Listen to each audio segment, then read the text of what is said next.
Pemirsa, untuk pertama kalinya dalam sejarah, pemilu dan pilkada akan dilaksanakan serentak pada 2024. 9 fraksi di DPR bersama pemerintah dan KPU sepakat menggelar pemilu serentak pada 14 Februari 2024. Sementara pilkada serentak digelar 27 November 2024. Kesepakatan ini diputuskan dalam rapat Komisi 2 DPR bersama Mendagri, KPU, dan Bawaslu Senin siang. Jadwal pemilu serentak pada 14 Februari 2024 dianggap tepat karena masih menyisakan ruang waktu Februari hingga November jika terjadi putaran kedua. Namun pemerintah tidak setuju dengan KPU terkait masa kampanye penyelenggaraan pemilu serentak 2024. Masa kampanye pemilu serentak 2024 selama 120 hari atau 4 bulan dianggap Mendagri Tito Karnavian terlalu panjang bagi masyarakat. Kondisi tersebut dinilai bisa membuat masyarakat terpolarisasi dan rawan terjadi konflik horizontal. Mendagri mengusulkan masa kampanye dipangkas 90 hari atau 3 bulan. Nanti yang kita kelola adalah bagaimana perbedaan tersebut tidak menjadi potensi konflik yang saling menghancurkan anak bangsa. Oleh karena itulah, ini yang perlu prinsip yang perlu kita jaga juga dalam pelaksanaan pemilu 2024 dan pilkada serentak seluruh Indonesia pertama kali dalam sejarah kita di tahun 2024. Lebih spesifik ada beberapa masukan dari kami dengan disetujunya tanggal 14 Februari sebagai hari pemungutan suara. Dan pemirsa, untuk membahas mengenai penetapan pemilu serentak pada tanggal 14 Februari 2024 sudah bergabung bersama kami Pak Saan Mustafa, anggota Komisi 2 DPR RI, dan Mas Ferry Kurnia, pengamat kepemiluan. Selamat sore Bapak-Bapak. Selamat sore. Baik, saya ingin ke Pak Saan terlebih dahulu. Pak Saan, ini akhirnya ditetapkan bahwa pemilu putaran pertama nanti dijatuh pada tanggal 14 Februari 2024. Ini pertimbangannya apa Pak yang sudah dibahas dalam Komisi 2? Ya, pertama ini penting ya kita memutuskan tanggal pelaksanaan pemilu karena dengan adanya penetapan tanggal itu kepastian itu sudah didapat. Pertama, kepastian bahwa pemilu itu pasti dilakukan, sehingga spekulasi-spekulasi yang hari ini beredar itu sudah terbantahkan. Yang kedua, kepastian bahwa tahapan pemilu sudah akan dimulai sesuai dengan undang-undang. Jadi penyelenggara juga sudah bisa mempersiapkan, partai-partai politik juga sudah mulai mempersiapkan, terutama terkait dengan soal pendaftaran dan verifikasi parpol yang lainnya. Jadi ini dua hal, spekulasi, kepastian dan sebagainya itu sudah kita dapatkan semua. Yang kedua, terkait dengan penetapan tanggal, pada prinsipnya DPR itu jika KPU yang punya kewenangan menentukan tanggal dan pemerintah setuju, DPR pasti mendukungnya. Nah, tanggal 14 dipilih, sebenarnya tanggal 14 juga termasuk 3 opsi pelaksanaan pemilu yang diajukan oleh KPU. Ada tanggal 14, tanggal 21, dan juga tanggal 6 Maret. Jadi KPU itu mensimulasikan untuk pelaksanaan pemilu itu di 3 opsi. Dan dipilih opsi yang pertama tanggal 14 Februari. Nah, yang kedua dengan tanggal 14 Februari rentang ke pilkada di tanggal 27 November 2024 juga bertambah panjang 1 minggu. Sehingga ada keleluasaan bagi penyelenggara, terutama kalau misalnya nanti ada 2 putaran untuk Pileg dan Pilpres. Kedua, hasil pemilu 2024 untuk pemilu legislatifnya ini akan dipakai untuk threshold pilkada 2024 tanggal 27 November. Jadi ada waktu juga yang relatif cukup juga gitu loh kan untuk persiapan threshold untuk pilkada. Dan yang ketiga, tentu kita ingin pemilu itu kan menjadi lebih damai, menjadi lebih sejuk gitu kan. Tanggal 14 kan biasanya banyak orang merayakan hari kasih sayang. Jadi bagaimana pemilu itu kan juga ada suasana kedamaian, bahwa dinamika politik boleh tinggi, tapi yang namanya kesejukan, kedamaian, dan itu menjadi hal yang penting lah. Jadi ada kesengajaan ya Pak Saan ya, kenapa 14 Februari dipilih begitu? Ya, itu 3 lah pertimbangan itu. Selain opsi yang ditawarkan KPU, ada rentang waktu yang bertambah, cukup panjang, yang ketiga ya itu bertepatan dengan Hari Hari Kasih Sayang. Oke, baik. Saya ke Mas Ferry Kurnia, pengamat kepemiluan. Anda sudah menebak hari ini akan dipilih atau seperti apa tanggapan Anda, Mas Ferry? Ya, pertama apresiasi ya kami kepada KPU, DPR, pemerintah sudah membahas ini dengan cepat ya, walaupun tentunya ukuran 9 bulan itu luar biasa. Harusnya kan ini selesai dalam kurun waktu di 2021 proses pembahasan itu sendiri. Tapi dalam konteks tanggal 14-nya saya sudah menebak karena bisa jadi tanggal 21 ada problem, tanggal 6 juga ada problem terkait dengan mepetnya waktu seperti itu. Tanggal 14 ini muncul sebagai alternatif yang saya pikir sangat baik sekali.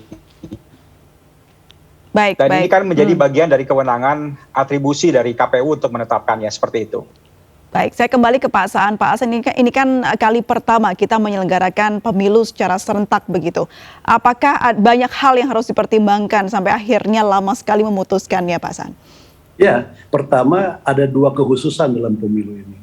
Satu, pemilu ini pertama dalam sejarah. Pilkada serentak nasional itu di tahun yang sama. Yang kedua kalinya kita melakukan pemilu presiden dan pemilu legislatif disatukan dalam waktu yang sama.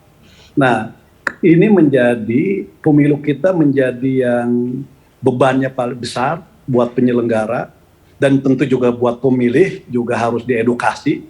Berdasarkan pengalaman 2019 yang lalu, ketika Pileg dan Pilpres disatukan, pemilih lebih mengutamakan yang namanya Pilpresnya. Bahkan yang namanya Pileg kadang mereka abaikan. Nah, jadi beban untuk penyelenggara menjadi lebih besar dibandingkan dengan pemilu-pemilu sebelumnya. Yang kedua juga tingkat kerumitan itu juga menjadi lebih besar juga, lebih tinggi juga. Nah, berdasarkan 2 pertimbangan itu, maka rentang waktu yang cukup untuk persiapan sampai terjadinya ke tanggal 14 Februari, plus nanti persiapan menjelang Pilkada 2024 tanggal 27 Novembernya. Jadi itu kekhususan yang pertama. Kekhususan yang kedua, pemilu ini juga ada dalam suasana pandemi COVID. Banyak hal akibat dari pandemi COVID ini yang terdampak. Tidak hanya ekonomi, tapi pola hubungan sosial dan lain sebagainya. Ini juga bisa membuat KPU juga penyelenggara dalam mensosialisasikan berbagai peraturan KPU itu kan pasti banyak mendapatkan hambatan juga karena ruang untuk berinteraksi agak terbatas dan sebagainya. Yang kedua tentu pemerintah juga punya beban ekonomi, beban keuangan dan sebagainya. Nah, 2 kekhususan inilah yang membuat kenapa misalnya menentukan waktu itu menjadi tidak sederhana. Jadi seperti yang banyak orang sampaikan, ini kan tinggal menentukan tanggal dan bulan saja kok lama, tapi tidak sesederhana itu karena ada 2 kekhususan itu tadi. Sejarah pertama Pileg dan Pilpres, Pileg, Pilkada di tahun yang sama jelang beberapa bulan dilakukan dan pilkadanya juga serentak nasional. 33 provinsi plus 500 lebih kabupaten kota. Itu kan bukan gampang. Jadi itulah pertimbangan kenapa menentukan waktu ini penuh kehati-hatian. Jadi harus ada manajemen waktu yang tepat begitu ya Pak Saannya untuk bisa mengorganisir begitu pemilu dan pilkada yang akan diselenggarakan di tahun 2024. Nah, karena ini menjadi pemilu pertama serentak di Indonesia, apa yang seharusnya diperhatikan? Boleh Mas Ferry, pengamat kepemiluan. Ya, banyak hal ya aspek yang harus diperhatikan dalam konteks kepemiluan sekarang. Pengalaman 2019 kemarin, tadi Kang Saan sudah menyampaikan beban kerja dan banyak hal faktor-faktor yang memang membuat pemilu itu betul-betul menjadi kompleks dan banyak dinamika. Kali ini menjadi hal yang harus diperhatikan sekali. Seperti halnya misalnya terkait dengan soal isu-isu strategis yang muncul, soal logistik, soal misalnya hoax, soal terkait dengan polarisasi, soal terkait dengan dinamika yang memang ada dalam electoral proses, itu menjadi hal yang sangat penting. Dan yang paling penting adalah soal beban kerja. Kita berharap di 2024 tidak ada lagi teman-teman kita yang gugur di 894 orang dan 5.000 orang yang sakit seperti itu. Di 2004 kita jangan lagi ada proses-proses elektoral administrasi yang itu merumitkan para penyelenggara, bahkan itu berimplikasi pada saksi-saksi partai politik seperti itu. Dan jangan juga terjadi mekanisme-mekanisme yang memang muncul dalam proses-proses yang terjadi ketika misalnya banyaknya pencoblosan anggota DPD disparitas surat suara yang tidak sah itu betul-betul tinggi, hampir 19,02%. Nah, hal-hal ini yang memang harus betul-betul didesain dengan baik oleh penyelenggara pemilu, baik KPU, Bawaslu, dan tentunya juga nanti saya yakin ketika dia melakukan proses konsultasi dengan DPR dan pemerintah, ini juga menjadi poin yang penting untuk dicermati, mana yang memang sesuai dengan original intent. Problemnya sekarang, Mbak, undang-undangnya kan tidak berubah, baik itu pilkada ataupun pemilu itu kan tidak berubah. Nah, sekarang bagaimana inovasi-inovasi yang harus diwujudkan dalam hal supaya beban kerja yang ada, dalam hal administrasi pemilu yang ada, itu tidak merepotkan aktivitas proses penyelenggaraan pemilu. Dan ini menjadi bagian penting. Tadi Kang Saan menyampaikan bahwa pemilu sekarang harus menjadi lebih baik, lebih efektif, lebih bermanfaat.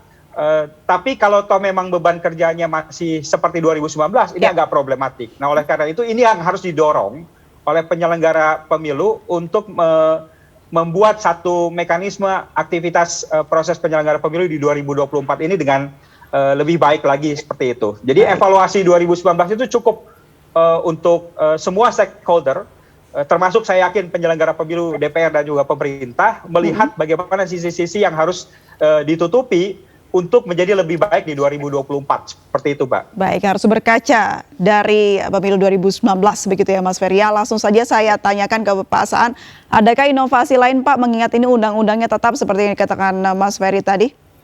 Ya, memang yang namanya, karena undang regulasinya tetap ya, untuk pemilu maupun juga untuk pilkada. Nah, karena undang-undangnya tetap, maka bagaimana yang namanya penyelenggara itu mampu berkreasi ya, berkreasi, tapi tidak bertentangan dengan undang-undang pemilu maupun undang-undang pilkada. Untuk melahirkan inovasi-inovasi. Tadi supaya apa? Supaya disparitas antara pemilu presiden dengan pemilu legislatif itu tidak ada disparitas yang tinggi. Tadi mengakibatkan suara yang sah yang banyak sekali untuk pemilu legislatif. Karena pemilih tadi orientasinya ke presiden. Nah, sekali lagi inovasi ini penting. Misalnya contoh saya katakan gini apa? Pertama, misalnya terkait dengan rekapitulasi suara. Bisa nggak misalnya dengan sekarang yang namanya teknologi informasi terus berkembang dan sebagainya, ada terobosan terkait dengan soal rekapitulasi. Misalnya bisa saja ada rekapitulasi elektronik misalnya kan itu. Jadi bukan pada e-votingnya, tapi rekapitulasinya. Nah, nanti itu disepakati, walaupun misalnya payung hukumnya belum ada, itu kan disepakati bersama, menjadi konsensus bersama antara pemerintah, DPR, dan penyelenggara. Itu sama-sama untuk membuat konsensus bersama, untuk mentaati bersama. Jadi metode hitungnya yang akan dirubah begitu ya Pak Saan ya, agar tidak memakan. Macam-macam. Yang kedua, misalnya bagaimana mengefisiensikan tahapan. Misalnya kalau dulu misalnya yang namanya tahapan pemilu itu mana yang bisa diefisienkan. Misalnya kampanye, ada usulan dari pemerintah maupun DPR mengefisienkan waktu kampanye, jadi tidak terlalu lama. Nah, tapi supaya substansinya tetap didapat dengan waktu yang kita perpendek masa kampanyenya, apa yang bisa kita gunakan sarananya kan gitu loh. Tidak semata-mata misalnya pengumpulan rapat umum dan sebagainya, ada yang bisa kita KPU nanti kreasikan itu lewat apa misalnya kan. Jadi tergantung pada penyelenggaranya itu KPU ya Pak Saan. Ya, KPU itu penting untuk membuat terobosan terkait seperti Kang Peri sampaikan, inovasi dan kreativitas dalam pelaksanaan. Mohon maaf saya potong Pak Saan, karena tugas dari panitia TPS nanti bertambah kali lipat begitu ya. Apakah sudah ada anggaran khusus untuk para petugas TPS nantinya, dan mungkin juga karena diprediksi masih di pandemi, apakah ada anggaran khusus mengenai itu? Ya, kita pasti akan anggarkan. Kita punya pengalaman di Pilkada 2020 ya, di saat pandemi, dan itu juga ada resiko buat penyelenggara. Maka kita pun selain prokes terhadap COVID-19, tapi ke depan dengan pengalaman 2019 yang lalu, tadi disampaikan Kang Peri banyak penyelenggara ad hoc yang meninggal dan sebagainya, maka terkait dengan mengantisipasi itu tentu anggaran untuk mereka juga kita bisa tambahkan. Kedua juga nanti dalam soal rekrutmennya juga kita nanti akan minta penjelasan dari KPU karena ini beban akan tinggi, maka penting juga yang namanya kesehatan, faktor usia untuk penyelenggara tuh di tingkat ad hoc menjadi hal yang sangat urgen. Tapi sudah dianggarkan belum sih Pak Saan? Nah ini belum, ya kan baru pengajuan anggaran gelondongan nih. KPU meminta 86 triliun. Nah dari 86 triliun nanti akan kita lihat mana yang bisa diefisienkan di satu tahapan, mana yang kita bisa tambah di tahapan yang lain. Jadi ini bisa saling menutupi lah. Misal kita ingin hemat di tahapan kampanye, misalnya kan, penghematan anggarannya. Tapi kita nanti kompensasikan ke tahapan lain, misalnya ke tahapan ketika penyelenggaraan dimulai. Pungutan tanggal 14 sampai rekapitulasi, di mana kerja penyelenggara ad hoc itu jauh lebih besar.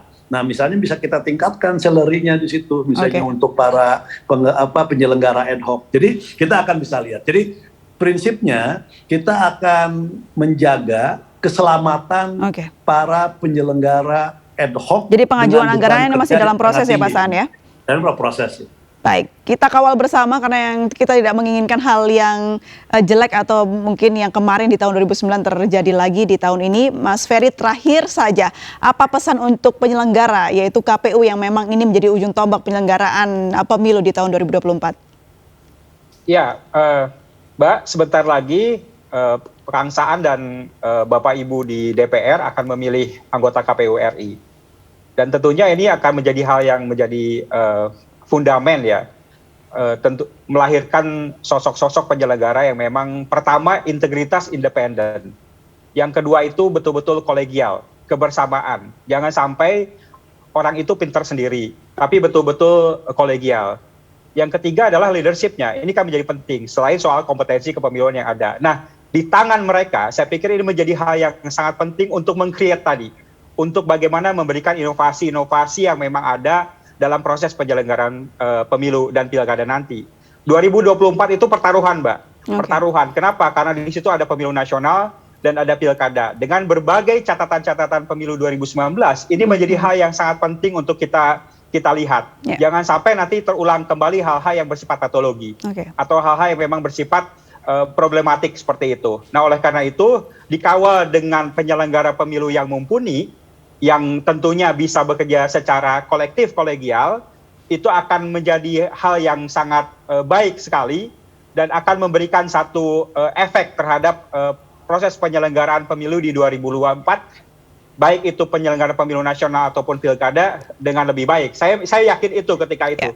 Dan ini memang kuncinya ada di Kang Saan dan kawan-kawan tentunya. Dan ini menjadi poin yang penting, dan saya meyakini bahwa ketika nanti gongnya sudah terpilih dan itu akan menjadi parameter.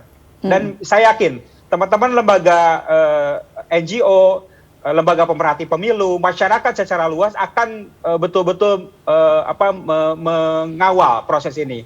Apalagi partai politik kan, partai politik yang saya yakin akan ikut proses-proses kontestasi politik di 2024 ini tentunya akan mengawal secara serius terkait dengan soal-soal seperti ini. Nah, oleh karena itu saya sih berharap di titik tolaknya adalah bagaimana penyelenggara itu betul-betul bisa mengawal proses ini dengan baik. Terima kasih, Mbak. Baik, Mas Ferry, satu lagi. Ini mengingat di tahun yang sama ada Pilpres dan juga Pilkada. Apakah nanti perhatian masyarakat atau konsentrasi masyarakat hanya berfokus di satu pemilihan saja? Biasanya ini lebih tinggi di Pilpres. Ya, dengan pengalaman disparitas surat suara yang memang luar biasa besar. Bayangkan DPD saja yang sangat mudah aja 19,02% angka surat suara tidak sahnya. Itu kan luar biasa. Kang Saan tadi menyampaikan memang konsentrasinya ke Pilpres. Nah, oleh karena itu bagaimana sekarang penyelenggara, stakeholder terkait, pemerintah, masyarakat mencoba diberikan satu pemahaman-pemahaman yang utuh terkait dengan soal kepemiluan. Mereka diajak serta. Tidak hanya dalam konteks pemungutan suaranya saja dalam hari H, tidak. tapi sejak awal itu sudah dilihat. Nah, inilah yang memang harus dikuatkan, termasuk partai politik. Jadi partai politik juga harus menyampaikan berbagai aspek-aspek yang terkait dengan soal pemilu legislatif, sehingga tidak terkonsentrasi ke pilpres dan pilkada saja. Ini penting, semuanya penting, tapi bagaimana mekanisme-mekanisme yang dijalankan, sosialisasi yang masif oleh penyelenggara itu menjadi hal yang sangat menentukan bagaimana masyarakat ikut serta dalam aktivitas pemilu nanti. Itu. Karena memang judulnya pemilu rakyat dan ini memang harus kita yang mendukung seluruh masyarakat Indonesia, apapun kalangannya harus bersama-sama. Betul sekali, dan karena itu tujuannya sendiri untuk kemajuan bangsa negara kita ke depan. Terima kasih banyak Kang Saan Mustafa, anggota Komisi 2 DPR RI, dan juga Mas Ferry Kurnia, pengamat kepemiluan, sudah bergabung dan berbincang bersama kami di MNC News Now. Salam sehat selalu Bapak-Bapak. Makasih Mbak. Salam sehat. Makasih Kang Saan. Makasih Mbak. Baik pemirsa, kita akan kembali usai jeda berikut, tetaplah bersama kami di MNC News.